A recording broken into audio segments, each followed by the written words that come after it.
Nagsama-sama sa isang engrandeng gabi ang mga alumni ng Manuel L. Quezon University o MLQU. Panahon na raw upang bigyang diin ang naiambag ng universidad at alumni nito sa kasaysayan. Nagpahatid rin ng pagbati at ilang kilalang MLQU alumni. At inalala nila ang masasayang alaala sa universidad. Itinatag noong 1947, sinunod ng universidad ang mga prinsipyo ni President of the Philippine Commonwealth Manuel Luis Quezon na kinilala ring Father of Social Justice. Produkto ng MLQU ang ilang kilalang public servants at mga kilalang personalidad sa iba't ibang industriya. Cooking hacks at sharing of recipes ang handog ng Likomki at ang kapuso nating si Suzy Abrera sa ilang piling vlogger kamakailan. Handog rin ng Likomki ang most creative photo na inihanda gamit ang Likomki.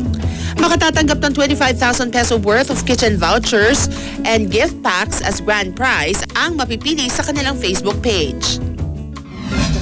Ayon sa Philippine Heart Association, pagbaba ng kolesterol ang isa sa pinaka-importanteng paraan upang makaiwas sa cardiovascular diseases. Ilan ito sa mga paksang tinalakay sa 42nd Annual Heart Convention na dinaluhan ng mga medical practitioner mula sa iba't ibang panig ng bansa.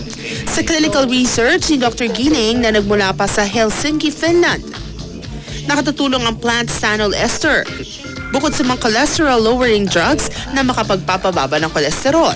Taglay ng Nutribenicol ang plant stanol ester na kapag sinabayan ng tamang pagkain at ehersisyo ay maaaring makapagpababa ng kolesterol.